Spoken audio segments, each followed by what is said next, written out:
Hey everybody, JD here, and welcome to episode number 20. Can you believe it? 20 episodes of this since this whole COVID thing started, and we decided to do this TV show. But anyway, thanks for joining us as always. And tonight, it is my pleasure to give you a little tour of perhaps one of my favorite places on planet Earth, the Togiak River, which just got back from guiding up there, as most of you know. So I thought I'd just give you kind of a little travel log type deal. Then we have a couple special guests at the end, so hang in there. And of course, as always, if you have questions or comments, put them in your little things down below there. I will say this, that we're streaming live on YouTube, the Fish with JD Facebook page, and then my personal Facebook page, the JD Ritchie one. And that one, for some reason, if you write on that, I don't get your comments till afterwards. I don't know why. So if I don't answer you, that's why that happened. So anyway, let's go take a little trip to Alaska, Togiak River right behind me there. And let's see if I can make this work. It's always, you know, me and technology here. So let's give you just a little tour of the Togiak River and her fish and the seasons. So let's see, there we go. Togiak is in Southwest Alaska, and it really is one of the premier salmon rivers on the planet anymore. It's just incredible. It has all 5 species of Pacific salmon. It's got rainbows. It's got dollies. It's got pike. It's got char. It's got all kinds of stuff. So the kind of, I'll just give you a little background here. So you fly from the lower 48 to Anchorage, and then you take a charter flight from Anchorage to Togiak, a little village of about 800 people out on the shores of Togiak Bay, which is kind of out, you know, just upstream of the Bering Sea. So it's way out there. And when you get there, there used to be this sign. This was me, and my dad and kid came up in 2017. And that welcome to Togiak sign is no longer there. But anyway, that's about all that's at the airport, a couple outbuildings and a dirt strip. And so once you get there, when you're coming to Togiak River Lodge, where I do my guiding, you get on, you get off the plane, and we take you through town. It's a quick little jaunt through town, and then on the boats. Then we run you up to the lodge. So let me show you if I can make this work. Here we go. So Togiak is it's a beautiful river, as you can see. It's a big river, and it's where we're fishing. The lodge is located approximately 7 miles up from the mouth of the river, and so you're getting really fresh fish there. But it's also big. It's kind of a delta, and lots of waterways, lots of water fish, and just incredible. Here's another shot of it, and let me just double back. You guys seeing all that? Give me a thumbs up on that if you guys are seeing, because I remember couple episodes ago, no one was seeing all the stuff I was talking about. So you guys seeing that? Just somebody give me a little thumbs up or thumbs down. Hello. I'm gonna assume you guys can see that because I'm not technologically savvy. All right, thanks, True North Angler. We gotcha. All right, cool. So here's a wide shot of the river. Just give you kind of just an idea what this thing looks like. It's just big and beautiful, and kind of your typical Southwest Alaska scenery, distant mountains, and then a lot of kind of small scrubby willows and that kind of stuff along the shore. A lot of tundra, and again, just a pretty majestic backdrop for a fishing trip for sure. So onto the lodge, and you can see down here kind of right of center, that's the lodge down there on the banks of the river, and our famous pike pond behind it, which is full of pike, but it's a buggy swamp back there. But anyway, it's out in the middle. The Togiak River Lodge is the only structure out there. There's a few fly out camps that come in for the day, but nobody lives out there like we do. And so it's its own little city, really. It's it's got power and septic, and pretty nice operation. There's a better look at the lodge with the backdrop, and lots of boats and places to hang out. There's the main lodge looking out, hot tub out on the deck, and fire pit and that kind of good stuff inside the lodge. Nice accommodations, very homey, and then everybody has their own cabin, and it's just nice place to be out in the middle of nowhere. It's a lap of luxury out in the middle of the absolute nowheresville. There's some of the guides, lots of good dudes there. Anyway, so the first part of the season starts typically in middle to late June, and that's when the kings come in. And the Togiak has, without a doubt, one of the finest king runs on the planet these days. And I used to spend every summer over on the Nushagak, which isn't too far from there, and that was at the time the premier king fishery anywhere. And that's fallen sadly a little bit on hard times. And so I think the Togiak these days fishes better. And it's sad to say, it seems like king fishing kind of planet wide has been on the decline, but the Togiak's really hanging in there. The size of the fish seems to be getting a little bit smaller, but there's still a lot of nice ones, and they just are so bright, and these fish fight so hard. The water's pretty shallow, and so these things fight almost like steelhead. They do a lot of jumping and line burning, and they're just amazing fish. And look how bright these things are. I mean, just that purpley sheen on the back. And, we get red ones too later in the season, of course. That's just part of the deal. But, I mean, look at these things. That's a big old hen. And that's the interesting thing about the Togiak is there's a lot more hens than bucks, which I guess that's a good thing. I can't explain that, but it's an interesting thing. And the other thing is Togiak has just an obscene number of jacks. I mean, I've never seen, I have no idea, but I would guess it must get like 500,000 jacks or something. I mean, it's insane. And they're beautiful fish, as you can see. There's Scott and Kathy from California, some of our regulars up there. Nice king. And again, they're just really, really sharp looking fish. It's another nice one. And they're fresh when they have sea lice. Then if you look close at this picture, the tails of the sea lice are really long. So that fish is probably, it may have come out of the salt that day. I mean, we're only 7 miles up from the salt, so it doesn't take too long for these fish to get up there. And they're just so cool. So people always ask, how many do we catch a day? And I don't know. I mean, I've caught probably close to 100 in a day. We've had, there's slower days. I would say, gosh, the average day is probably, I don't know if there's such a thing as an average, but you can probably go catch 20 kings. I mean, it's pretty cool. And the biggest, and I couldn't find the picture, the biggest one I've seen there is 49. And that was just a big chrome buck. I mean, beautiful fish. That same year, this was 2014. Chris Sessions, who guides there, and great guy, and he's one of the old-time guides from the Kenai way back, and so he's probably the only person I know qualified to say this next statement, and I would believe him. He said that year they hooked a fish and in this place called Stumpy, which was just up from the lodge, and it was chrome, and he estimated at 65 pounds. Now again, I couldn't tell you what a 65-pounder looks like because I've been nowhere near that. Chris Sessions has caught a zillion of those fish, so he's a guy qualified to give that weight. And then let's see, a couple years ago, my buddy Tom Bullock, who also guides up there, he caught one. He didn't get a picture of it, and he was just he got back to the camp, and the limit is 1 king a day. And that's most of Alaska. You keep one a day for 5 days. You're going to have a giant box of fish. It's not a concern. And we do a lot of catch and releasing. But Tom had taken out a client, and that morning they got their keeper. And so in the afternoon, they were just kind of messing around, and they got a fish that he came back, and he was visibly shaken by the size of this. And this is a guy who's caught a lot of big fish up on the Clearwater and the Columbia and in Alaska.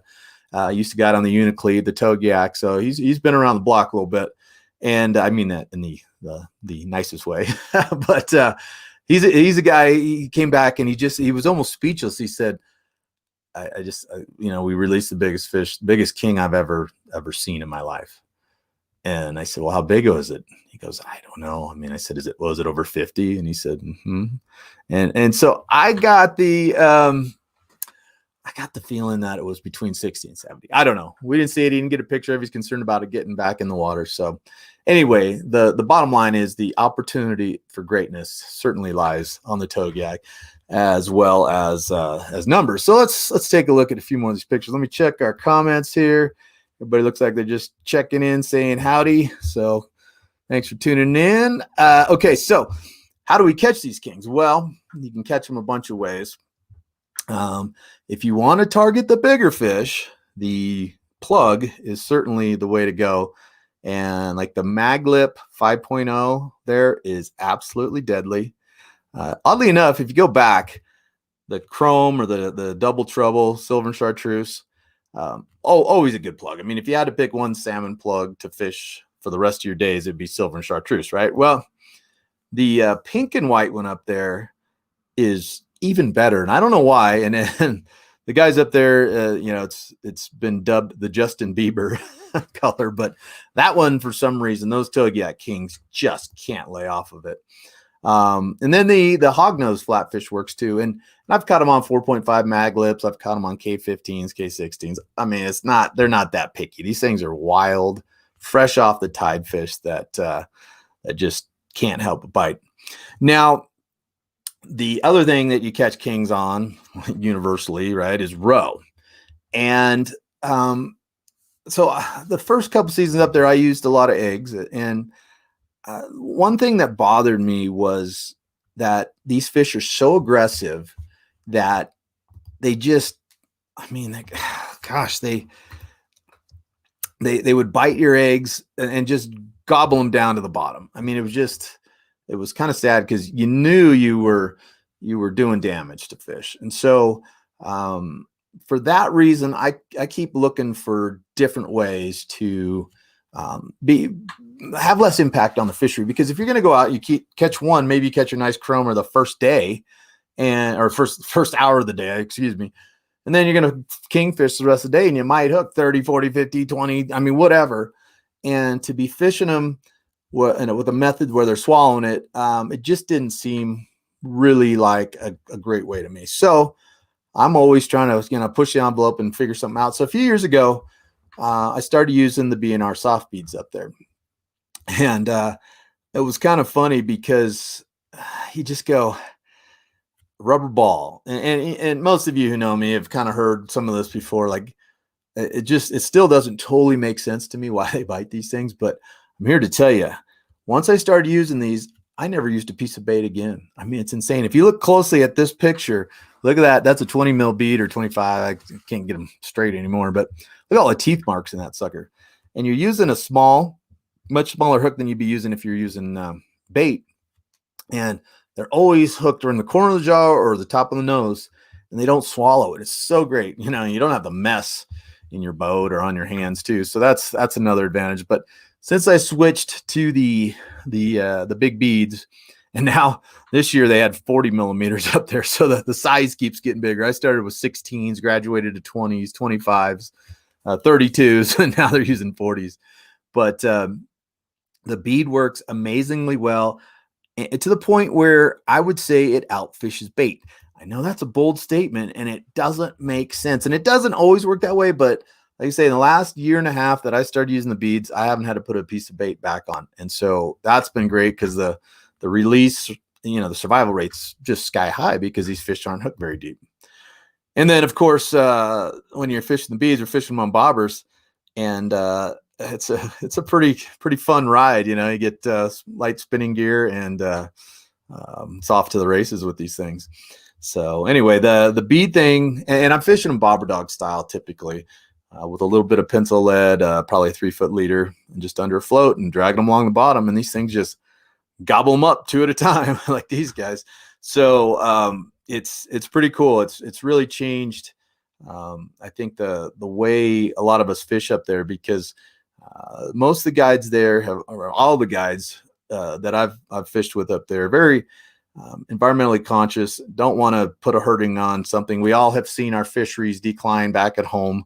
And so everybody has a pretty good attitude of let's try to figure out things. Like this year, when we were silver fishing, we had a guide who likes to use eggs, but he used circle hooks. And I tried that a few years ago and with pretty good success. He had basically no bleeders all year long. So he was able to use eggs and not put a hurting on the fish. So I think for the river's sake, I really appreciate that everybody up there kind of has that mindset of let's try to keep this fishery healthy. So we can take people like Dave from Florida here and his daughter Sky out catching fish. And here's some guys from California, Feather River guys who had to go come north to go salmon fishing because, we know what happened to the Feather River this year. Don't have to remind you guys. But anyway, just the bead thing is really cool. I always like this picture because Frank looks like he's, I don't know, a spaceman or something with his GoPro on his head. But look at that big old bead right there. And you look at the hook just right there in the nose. Easy release of that fish. So pretty cool. And speaking of release, we do a lot of that. I mean, obviously, if you're keeping one a day and then the rest are just going back. So that's, again, getting back to why I like that smaller hook, the bead, no bait, just makes this a lot more possible to see those fish swim off, which is pretty gratifying. Of course, you can catch them on flies too. It's not, I wouldn't say the Togiak is the premier fly fishing river for kings, only that it's just kind of big. There's some beautiful gravel bars for swinging. As long as the river's not too high. If the river's up, you're kind of out of luck because the gravel bars are all underwater and that makes fly fishing tough, but you definitely can catch them on flies. And here's our old buddy Kai on the fly, who Kylie Vroman, you if you watched, I forget what episode it was, but we had she and Kat Kaiser on the women in fishing episode a while back. So she's a real big fly gal, and so she was out there whooping on them. And I prefer to catch the little jacks on the fly rod personally. I don't want to pull on those big fish that long, but anyway, so yeah, you can catch them on flies. It's, again, there's probably smaller rivers where it'd be more successful, but you definitely will catch some fish on the fly there. And while you're fishing, of course, you have lots of interesting encounters with critters. You're going to see something, and that's one of the beauties of being out in the middle of nowhere. So lots of grizzlies. There's no, I guess they're technically brown bears when they're coastal, but bears are a common sighting. And let's see if this video plays here. See if I can make it go. Whoops. Hang on, let's try that again. Hopefully it bear in the water.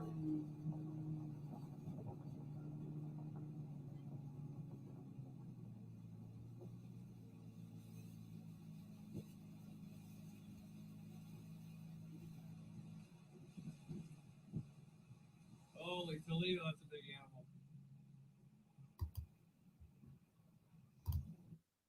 Isn't that cool? And you see that kind of stuff all the time. Here's a little scrawny guy.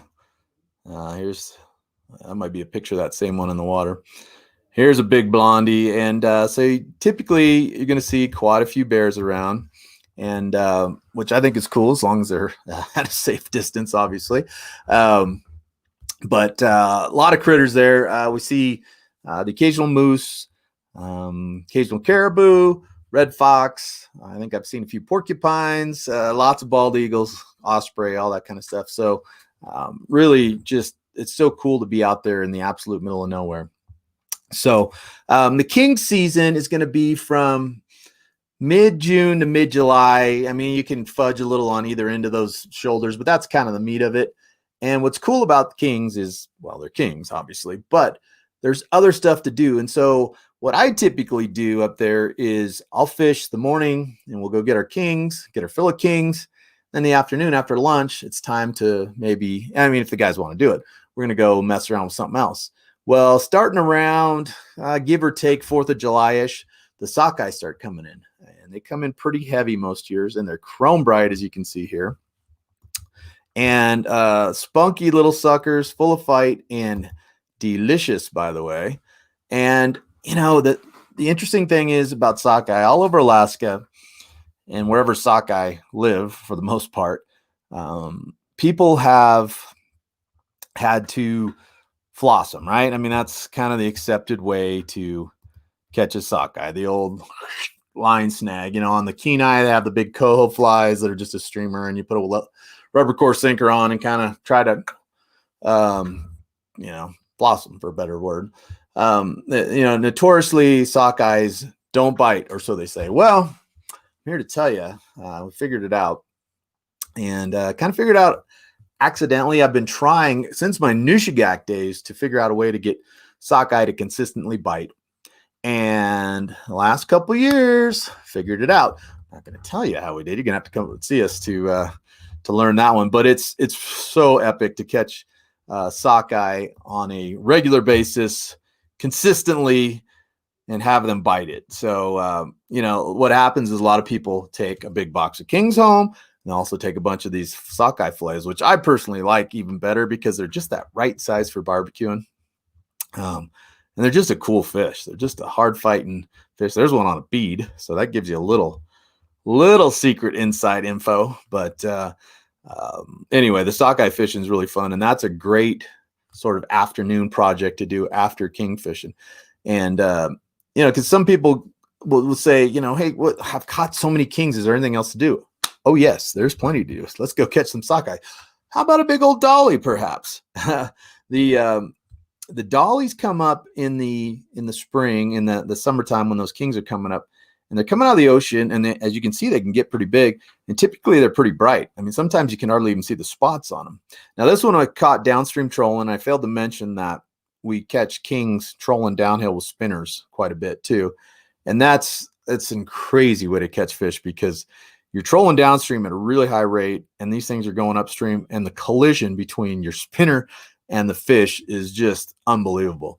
But anyway, so I caught this one king fishing, but lots of beautiful dollies up there. There's another chrome run that a kid caught a few years ago, just bright silver. Now, later on in the program, you'll see what these things look like in the fall, and it's quite a beautiful transition. Big old rainbows. That's another nice thing that you can go target. The biggest ones I've seen, I don't know what that one is. That's 20 some odd inches, but the biggest ones I've seen are probably 30, 31 inches and maybe 10 or 12 pounds. I mean, there's some absolute toes. That fish there is a nice steelhead where I come from. So beautiful rainbows. We let all those go. There's just, I think you legally can keep some, but those are just such a majestic fish, and there's not as many of them as the salmon, so we let those go. And just nice, beautiful fish. And we've just got to the tip of the iceberg on this fishery. I mean, nobody really puts a whole lot of time into it because we're spending so much time salmon fishing. But if someone really focused on rainbows, I imagine there's a lot of secrets to be unlocked. Now, let me see if we got any questions here. Let's see. We got Captain Jim Mitchell up from the north coast of California, using the 20 and 25 bead in Clearwater as well. Yes. In fact, we're using the 30, 32 and the 40s in Clearwater. They don't care. And I bet up there on the Smith, Jim, where you are, I would definitely try it, because I've been getting more and more impressed with this bead every day. Pretty much I fish. I mean, on the Klamath, it was out fishing eggs. And I can't explain that. I mean, I can't even logically get to a connection there why that would be the case. But I would definitely on the Smith there, Jim, where you are, give that a shot. Let's see what else we got here. Warren, do you stay after mid-July and fish for silvers? Yes, that's what I did this year. I didn't fish for kings this year. I was on Tahoe, but this year I went up for silvers, and we're going to get to that. So, yeah, silvers are an amazing thing on that river as well. Let's get one more comment in here before we continue. JD, what prime time of year for kings and sockeye? What's the sockeye limit, and what's lodge info? So I would say sometime after 4th of July is going to be your best crossover time. Early on, it's pretty much all kings, and then as you get past that 4th of July type time frame, sockeyes keep building, and the sockeye run actually gets better as the king season ends. But the downside to that is you can end up getting kind of at the tail end of the king run, say like, mid to late July. And there can be some chromers and it can be phenomenal, but you're also, anytime you get to a kind of a fringe part of a season, you're gambling a little bit. Togiak, it's not really that big a deal, but you will see generally more darker fish later in the year. I mean, that's kind of something on most rivers. There'll still be bright ones, but those sockeye will be piled up even more. But that early sort of first week or two of July is going to be really solid for both. Sockeye limit is it 5 or 10? All of a sudden I can't what is it? I see my boys in the green room. Hold up your fingers and tell me how many it is. Is it 5 or 10? You guys,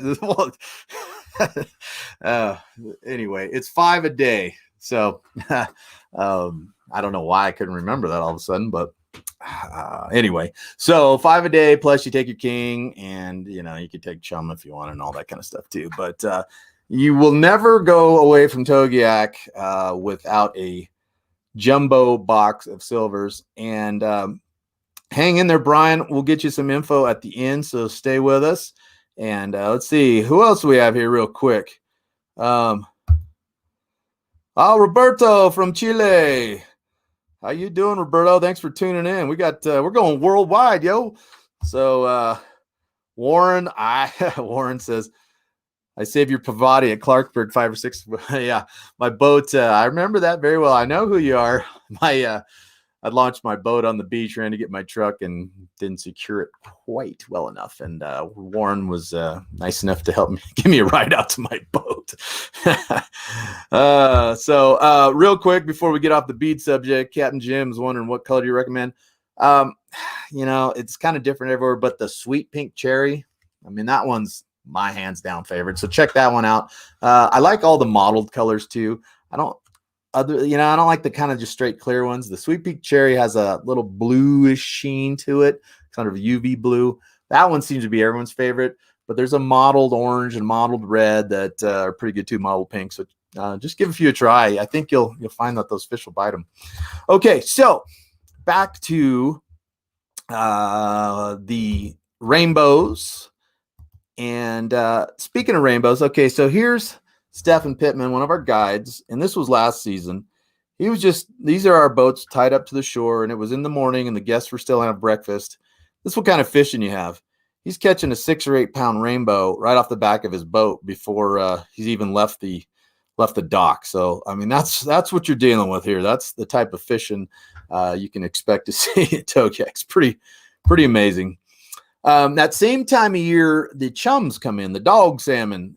They come in very heavy most seasons, to the point where they can actually be a nuisance when you're trying to fish king, especially if you get off a little bit into the soft water when you're running a plug, and God forbid you're running a pink plug, because these things will gobble it down. But they make a really cool sideshow if you want to go fly fish or throw some light jigs or something in the afternoon, just to kind of add to your species list. I mean, it's world-class chum fishing, and nobody really is doing it. But yeah, you could drop off on a gravel bar there and catch a million of these things. And I picked these pictures because they just look cool, colored up like that. But you get a lot of chum there too that are so shiny you don't even see the bars on them. I mean, they're just chrome bright. So, and in my Togiak days, I broke more fly rods on chums than anything. So they can be pretty scrappy and just cool looking fish. He's got his camo, and so does the angler there. So anyway, and of course, like everything, you run those beads, the chums eat them, the trout eat them, the dollies eat them. I mean, everything eats those things. It's pretty cool. The pike don't eat them, but that's another little thing that we do on the side. Just, it's kind of one of those things you're not going to spend a whole lot of time on, but maybe for an hour or two in the afternoon, go and throw some top water for pike. And that's one of the things I've really tried to specialize in there, figuring out where those things live. And, top water blow up on a pike or two is definitely worth the time in an afternoon to just kind of change the scenery. And that's my kid again a few years ago with a nice pike he caught on a topwater frog. And that's really the beauty of this place, is the the variety. Just so many cool things to go see and do, and the exploring is insane. Oh, and I would be remiss if I didn't mention my favorite fish, the Starry Flounder. Not my favorite fish, but it's amazing. You'll catch these things quite a ways upriver. This one bit a mag lip. He definitely, his eyes were bigger than his stomach.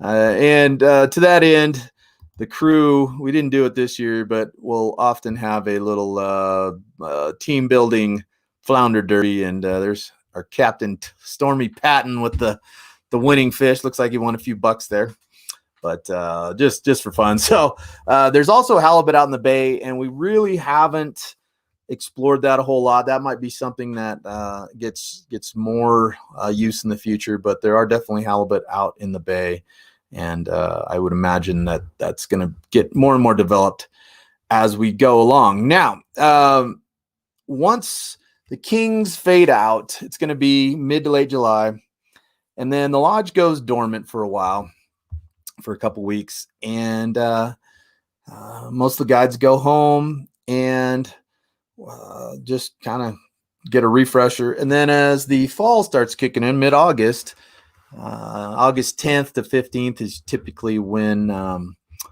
things start up again at the lodge, and those silvers start coming in. And I tell you what, the amount of silvers in this river, and I would say this year was even sort of a down year, but it's just insane, the biomass of fish. One of the greatest things for me, the greatest gift I've kind of been able to have by going up to a place like the Togiak River is seeing how a river should function, and what a river that's largely still intact and untouched looks like. I mean, we're down in the Delta, and I think about the California Delta, where I spent a lot of time fishing, which is all riprap and toxic soup and weeds. The Delta on the Togiak is clean gravel. It's clean water. It's flowing. There's side channels and woody debris everywhere. And everywhere you look, there's a billion little, where's my camera? There we go. Little smolts and fry, salmon of all 5 species, just everywhere. I mean, it's like for you California folks who fish the sack or the feather, you know, when you throw a piece of old salmon roe in when you're change a bait on your hook and 90 million squawfish come up. Well, that's what it looks like in Togiak, only those are salmon. And so you just go, this is what it's supposed to look like. And so it's kind of refreshing and also depressing, because when I come home, you come home to these lower 48 rivers and they're not quite like that. So anyway, but as the trees start to turn and the weather starts to get a little cooler, you get some epic scenery for one, and great sunsets and sunrises. I guess that's a sunrise actually. But you get these perfect silvers, and this was one we bonked this summer. But I took a picture of it just laying there, and it's kind of a lame picture because on the floor of a boat dead, but it's just like a perfect specimen. And this is what most of them look like. I mean, look at that, just long-tailed sea lice, just chrome as chrome can be. And these things are so beautiful, so bright, and super bitey too. Bless their little hearts.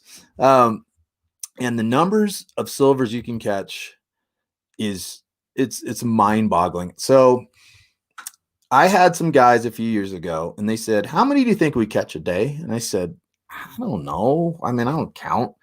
Maybe 40, I don't know, 50, 60, I don't know. They said, wrong. They'd been counting without my knowledge. We had caught, what was the number? 122 or 129 or something by the time we went in for lunch. Yeah, just let that sink in for a minute. So that was from 8 p.m. till probably 11:30, 11:45. We had 2 guys in a boat, not me not fishing, just them. And we had 125 or whatever by lunch. And so you can see that you can easily, from that, ascertain that you're catching maybe 200 a day. It's just, it's insane how good the fishing is. That really made me realize why my knees and my back hurt from bending over and unhooking so many fish. The limit on silvers is 5 a day, but obviously you can catch and release after that. And it's it just blows your mind. And it makes you think about, gosh, this is probably how all the rivers down in the lower 48 used to fish. This one from this past just a couple weeks ago. I mean, look at these butterballs. I mean, that thing's like a football with fins on it. Just absolutely perfect fish. I mean, just incredible. And these things pull and they jump and they bite, which is great. Here's another example. I mean, it's crazy how many silvers there are. Look at that. I mean, that one's not a giant one, but is there a more perfect looking fish? That fish doesn't have a scale missing. I mean, his tail's shiny. just gorgeous, gorgeous fish. And this pretty much sums up silver fishing right there. All 3 rods bent. And again, the numbers will just boggle your mind. And you can catch them a lot of different ways. I like this shot because we got double header going on, one midair and then one not quite there yet. And this is kind of your day silver fishing. I hope you like bent rods and screaming reels and sore arms at the end of the day, because that's what you're going to get.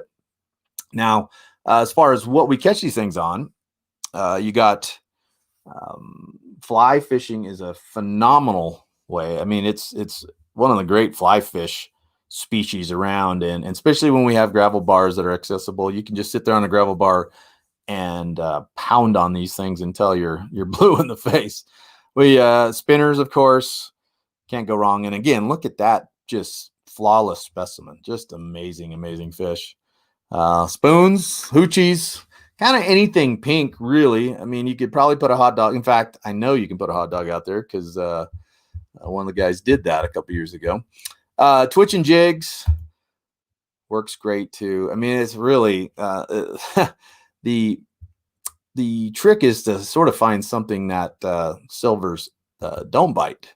Now, anybody who knows me knows this is my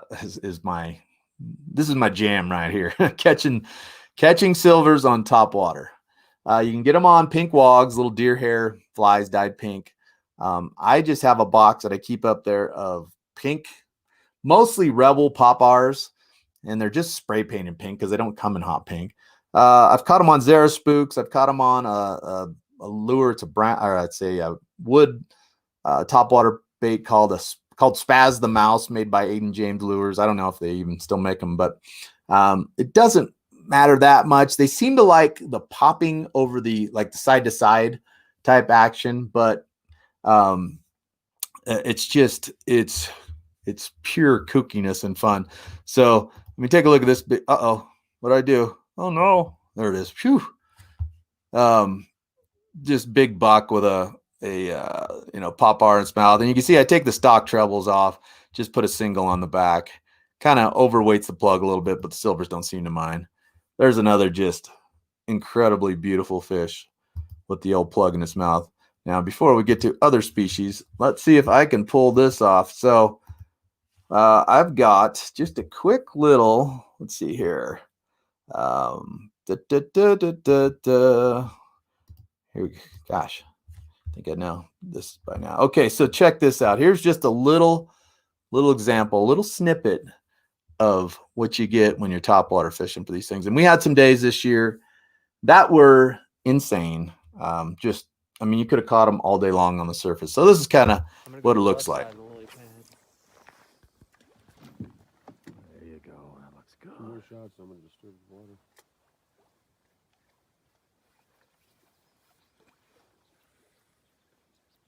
Come on. Oh, there he is. Oh. There he is. No, don't get me. Don't get me. Oh, that was such a good. That was a good bite. You see that guy come out? That was almost worth. It's definitely worth watching again. But that's that.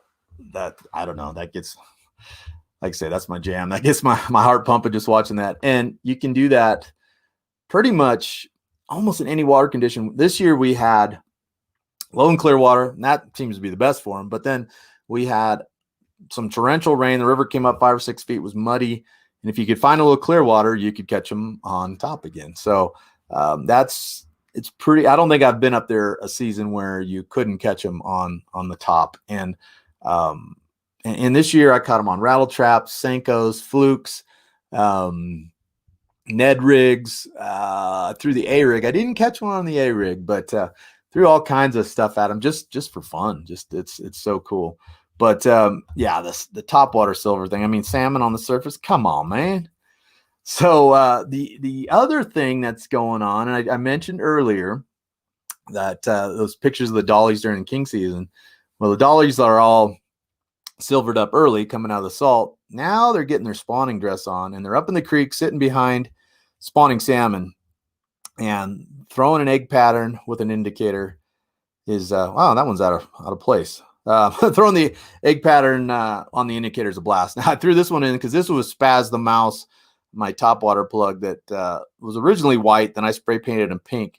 And this year Spaz got all the paint eaten off him by silvers. So anyway, Spaz snuck his way in there somehow in the wrong place. But again, in the afternoons, we might go do a little exploring, go up one of the little creeks with the fly rods or light spinning gear, a little bobber and a bead, and you go and fish for these beautiful char, beautiful rainbows.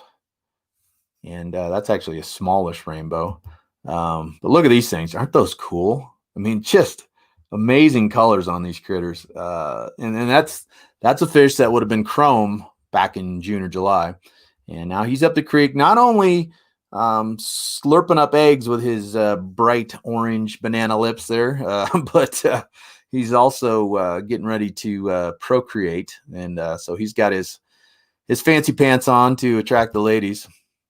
Here's another cool one. I just love those yellow lips, the yellow orange lips. And I think I have a picture here of the kype. Yeah, check that out. I should have done one facing him because these have the reverse hook jaw. Most salmon have the top nose hooked. These guys have it on the bottom. And then up on the top of the jaw, there's a little notch where that hook jaw fits. So cool. So cool. And then this fall, in particular, I started scouting around a little more for some rainbows and sort of off the beaten spots. And this one was actually, that's a number 4 salmon spinner in its mouth. Just to give you an idea, that was a big fish. That one was by accident, but then I started targeting these things, going up these little creeks and finding some nice fish. Here's one. I think the guy in the background's got one too. Look at that one. That one's that's an awe-inspiring fish right there. Again, that's a steelhead where I come from. And it's bigger than most of the steelhead where I come from. So that's an impressive fish. So it gives you an idea that there's some pretty incredible trout up there if you spend a little time dinking around and looking. But usually we're so busy salmon fishing that we don't have a lot of time to explore. Now here's an Antarctic char, and I thought that's what that was when I first saw it, but I've never caught one before. And it's just so different from the colors of the dollies. And I thought Arctic char were further north, but I talked to a couple buddies who used to guide in Alaska and said, no, we used to catch them out in Southwest like you. So that was the first for me, but that's probably one of the coolest looking fish I've ever seen right there. But just again, the variety is so stinking cool. And then in the fall, we still got the pike. There's one from a couple weeks ago on a buzz bait. And so before we get on to, I'm going to invite some special guests in here, but one of the things that people who know me know I love to do is go do a little backcountry exploring. And this is one of the things that really makes Togiak amazing.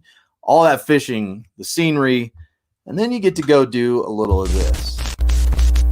Heads up, freeze. See that beaver?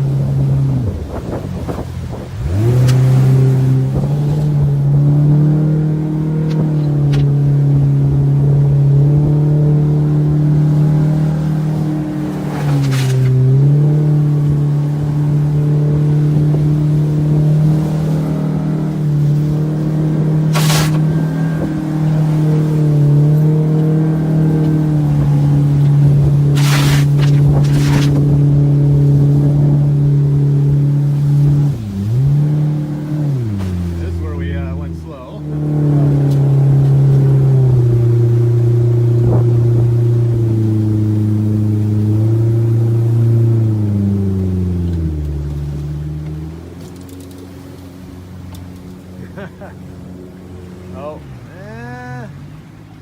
maybe.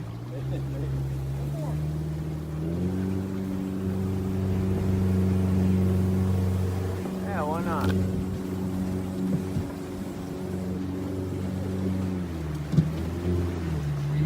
Yeah, we're all right. Just let the nose kick out. There we go. Yeah, boy. Cowboy.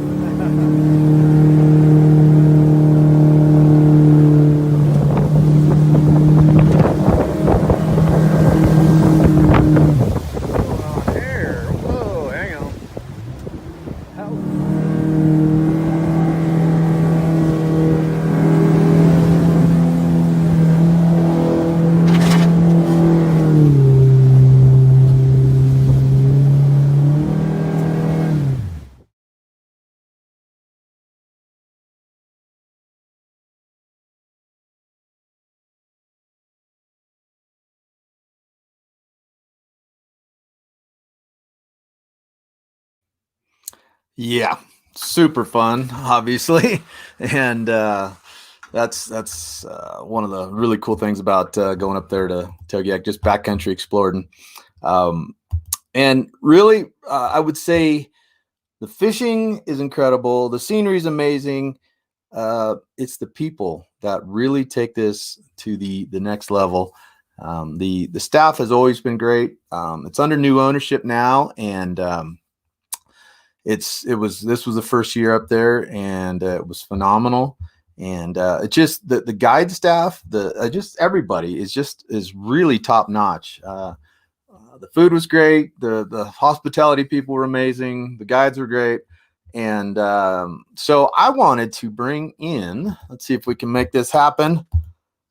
Let's get rid of this picture. How do we do that? Nope. Hang on. Terrible at this. There we are. What's up? What's happening? There's the Zach and Jordan Larson, the new operators of Togiak River Lodge. How you boys doing? Good. Can you see us okay? Well, I can see Zach. You're kind of half. Yeah, I'll act like I like him. Yeah, there you go. So you guys just got back, and what would you, everybody I talked to, 2 thumbs up on the new season and how it all went. I know there were some growing pains, as there's going to be, and lots of stuff to learn, but I thought you guys pulled it off amazingly well. And I just wanted people to put some names to the faces of the new ownership. And Larry has retired and is enjoying retirement, and he did an amazing job putting this place together. And now you guys are off to sort of continue the legacy and make things even better. So I'm excited for you guys. And let me tell you a little story about these guys. So it's kind of a Hallmark made for TV miniseries type show, where Zach came out. So my first year at Togiak was 2014. Zach, yours was 15, correct? That's correct, yeah. And Zach came up as a guide as well, kind of bright-eyed and bushy-tailed, and wow, look at this. And I learned this year that you had first become aware of the Togiak River and the lodge watching Larry Zonka's North to Alaska, and that's how a lot of the customers have found the place. But you and your dad sat there and went, man, wouldn't that be cool someday? And then through Nick Norbeck, who's a guide down in your neck of the woods in Washington, had guided there and then retired because he had a kid, said, hey, you ought to go up there. And you kind of, didn't really, put a lot of energy into it at first. And then finally you did, and he kept on you, bless his heart. And so the next thing you know, it's kind of like the kid walking into Yankee Stadium, right? Like, wow, this is not a fantasy anymore. I'm here. And then a couple years later, you guys are the big enchiladas. I mean, it's a kind of a cool story. And you might still be kind of buzzing a little bit, I would imagine. Oh man, well, there's just so many dreams that have come true in that, from being an upstart fishing guide with no idea really how to do any of it, to short years later being where we're at. Yeah. I mean, what do you even say? You got to pinch yourself.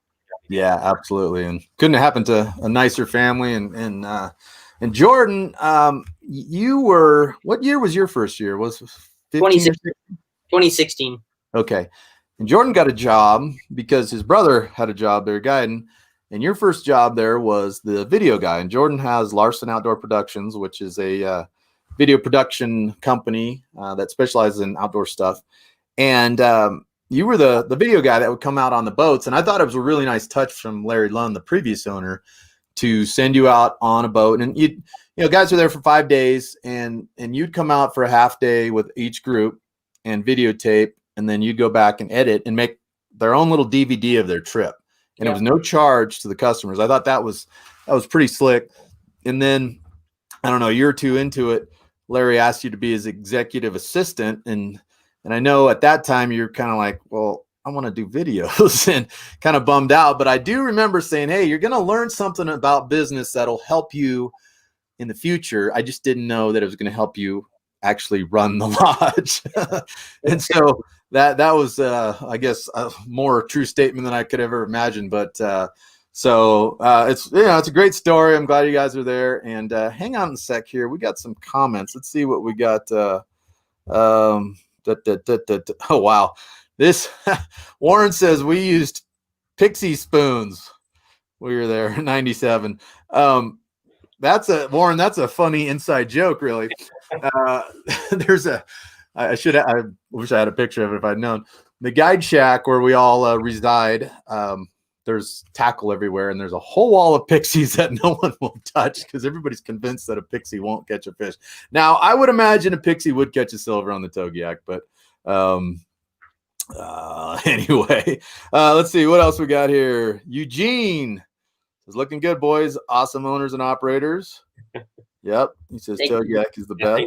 Great dude as well. And so the future looks bright. The fishery seems like it's intact. And one of the things I want to commend you guys on is your real commitment to the conservation end of things. I know you guys this year, kind of mentioned to clients that, hey, let's throw those big hens back. Let's try to keep smaller bucks, and I think that's really good long-term thinking, especially in light of the way the world is going, and it seems like fisheries are in decline everywhere.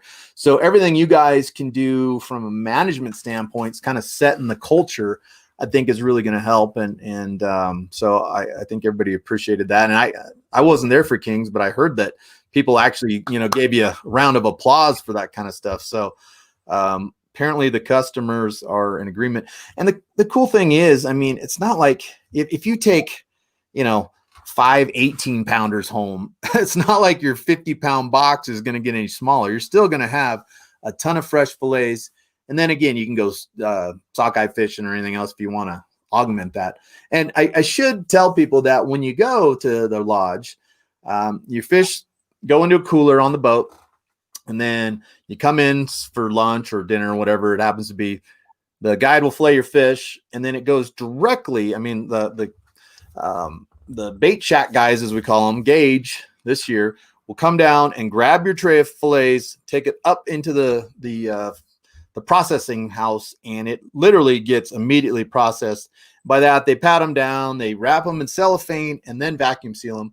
I tell you what, that was something I learned my first year at Togiak. The cellophane wrapping of fillets before you vacuum seal them. What it was one of those duh moments. Like, I can't believe I never thought of that before, because invariably a vacuum sealed package, and anybody who's vacuum sealed fish or got fish from any sort of lodge has had a few where a scale got in there and the seal didn't quite seal, and your bag is now not sucked down anymore when you go to, pull it out of the freezer. And so that extra layer of protection is just, it's more labor intensive, but it really ends up being a better product. So those fish get sealed in cellophane, vacuum sealed, frozen, and then you get your own fish too. This was cool. I've had people tell me they've been to other lodges where they go, well, I didn't even get my own fish. They open their box and it's full of humpies or something, and they're kind of hacked off. And I did fail to mention that there are a million humpies on the Togiak, if anybody cares, but there's a lot of a lot of pinks in there. But yeah, so if you go in there, and I should have taken pictures of this too, but there's a bunch of freezers, and there's a guide's name and the client's name, and each shelf or each freezer is dedicated to that person's fish.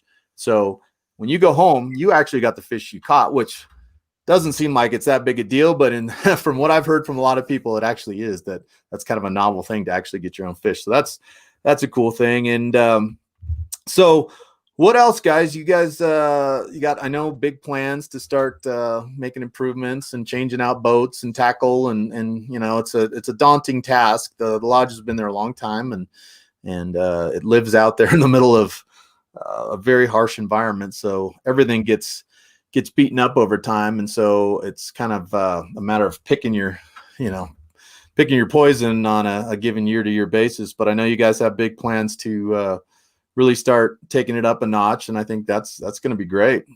Yeah, and you know, to add on top of that, it's a mixture of finding things that we can repair on the lodge to make it aesthetically look better, but to also improve the experience of our guests as well. We don't want it to just be a meat harvest. Hey, come up and, you know, get 50 or 100 pounds of fish. We want people to come up and really have a true wilderness experience. And, you know, there's way more than just the fishing to offer to people there. And so going forward, we really want to try and focus on, you know, how can we really make this the trip of a lifetime, even if it's for people who come every year. Sure. Well, and that's, I think, one of the strongest endorsements is not only do the guides come back. I mean, you have turnover, that's natural, but basically once that place gets its claws in you, it's hard to shake free. Every year I think, I'm going to stay home this summer. And then I know last summer I was here at Tahoe and a beaver flew over, and I just went, I got to go back. Just that sound of a float plane. But the real good endorsement is not only the staff comes back, but the clients do. I mean, there's guys that have been there, I mean, year after year. A lot of them actually come twice a year. They come for kings and then they come for silvers again.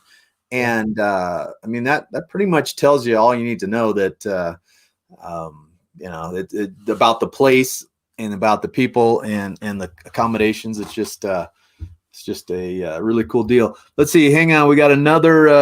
Let's get some more questions in here. Warren's back with his pixies, 12 to 16 pound. I believe you. Don't. Uh-oh. What happened here? My computer's going crazy. Yeah, I don't doubt it for a second. Of course, you can catch them on pixies, but as professional guides, we think we know everything, and a pixie will not work. Even though you can catch silvers on a hot dog, but a pixie wouldn't work. As 3D said, it's a bit of an inside joke at the lodge, and we like to give each other a bit of grief if we see pixies on the other boats. Yeah, right. And it's really, it's just for fun. But Eugene says you guys taught him how to preserve the fishery, so that's cool. He's all over you guys. Amazing people. So, is that Gene from the Big Ducks fan?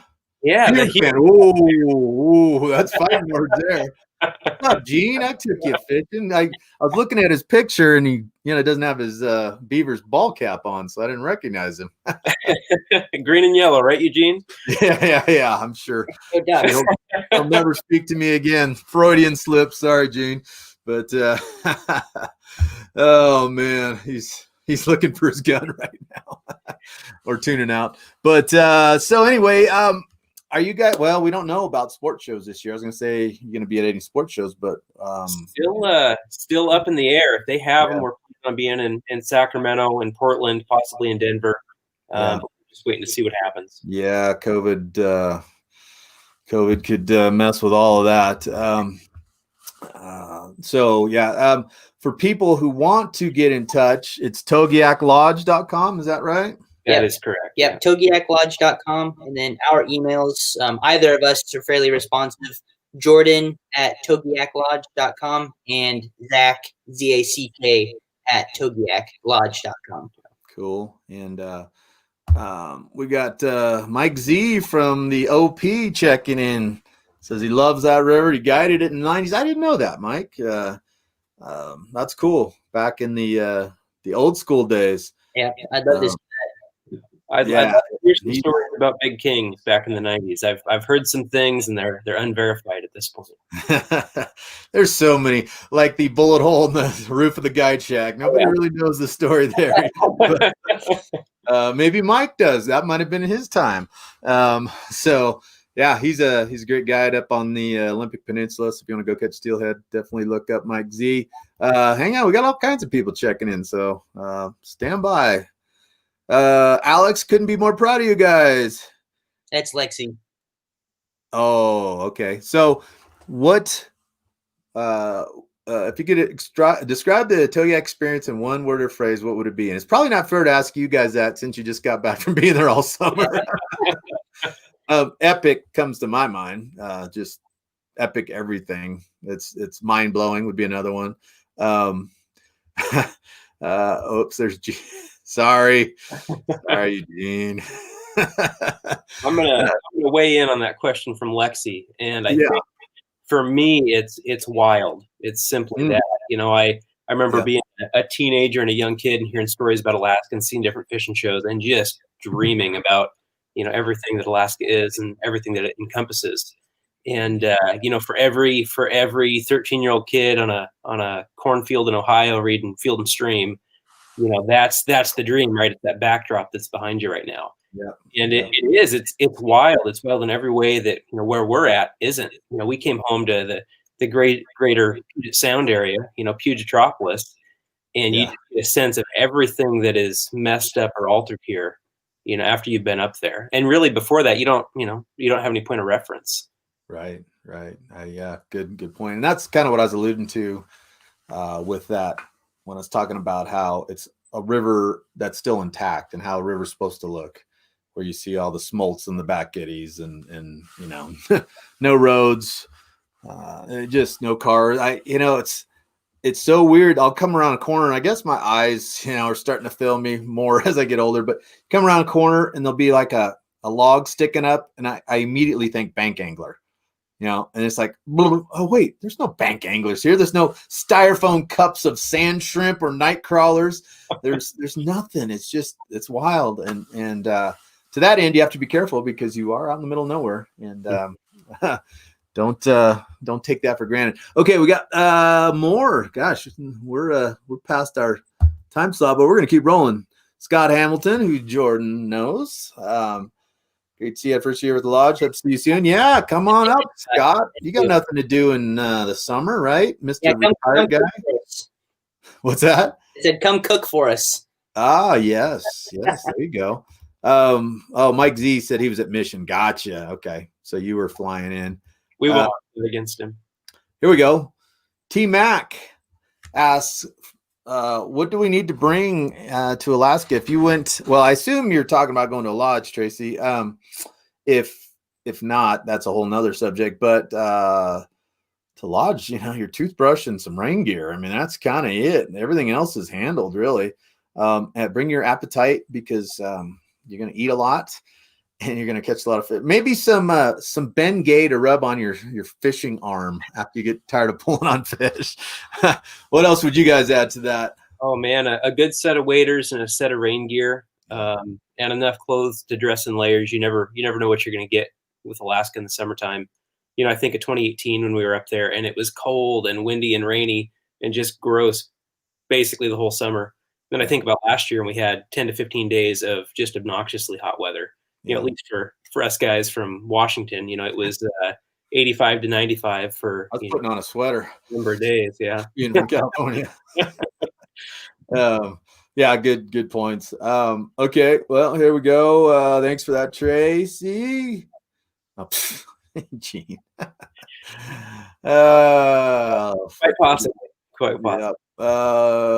Mark Christopher, welcome back, cuz. Good to hear from you. Hey, look who we got here.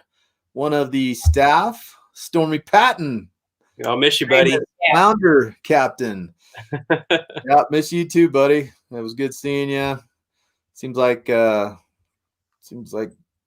goes by too fast, and all of a sudden we're all back to normal life, and then you start thinking of, sometimes all you want to do is go home at the end. And as soon as you get home, you miss it. I know when I got home, The smoke from all the fires was so bad. The politics are oh, wait a second. You're fishing. Oh, Chris Sessions, you dirty dog. We'll use them. We'll use them, Chris. Come on. Let's have a pixie derby. We should have a derby. But anyway, I forgot. He's derailed me entirely there. But so anyway, well, if we don't have any more people checking in again, let me see here. I can create a banner real quick. Watch this. TogiakLodge.com. Let's see if it worked. There we go. Bingo. So there it is, folks. And then you got Facebook page. You have your Instagram, but isn't it yours, Jordan, or something? Yeah, we don't have an official business Instagram yet. Okay, but it will be Togiak Lodge, I'm sure. Yeah, and something to add too, we're very aware that our current website is out of date. We're working on a brand new one right now. It's being built. We're hoping that it'll be done by the first of the year, and it's we're very excited to have a fresh new look. Definitely needs to be updated. So yeah, those kind of things just need to be redone once in a while. Yeah.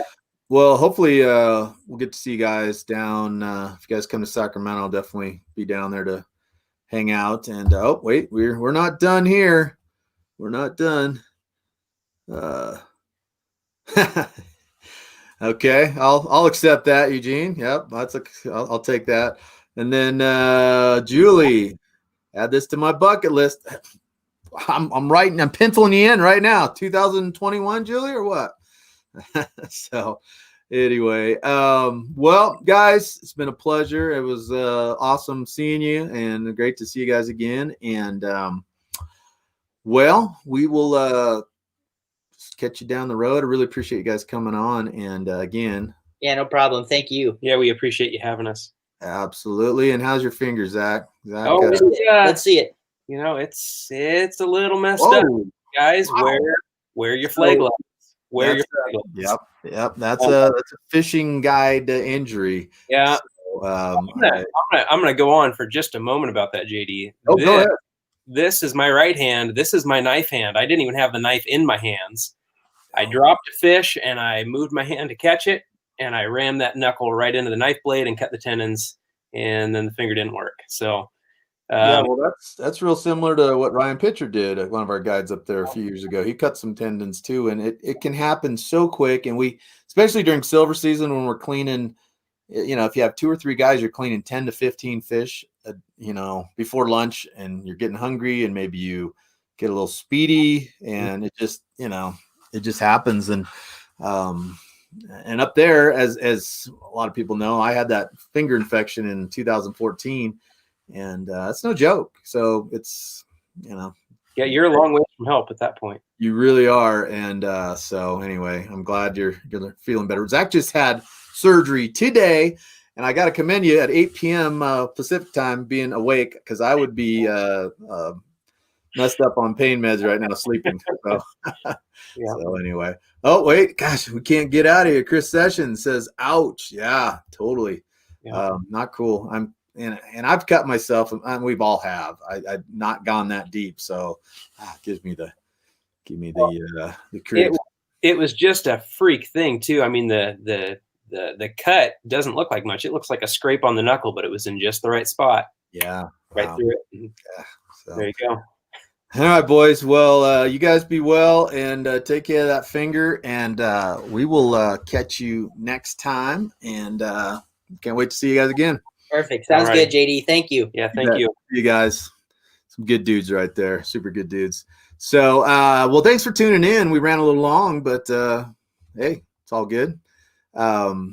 So thanks for tuning in. It's been 20 episodes, man. I didn't think I'd make it past 1. So we're at 20 now, and I guess we'll just keep rolling if you guys like it. So thanks for tuning in. Don't forget to, wherever it is, I never can remember, somewhere over here, subscribe on YouTube if you haven't. And I will be fishing Tahoe here. Today is the 23rd or something. I'll be on Tahoe to the first week of October, and then I'll start switching over to Sacramento salmon if that ever gets going. I'm scheduled to fish all through November. So That's what I'm up to. Got one more question. Oh, Dan, thanks. You bet. Thanks for tuning in, Dan. We will catch you next time. Thanks for joining us.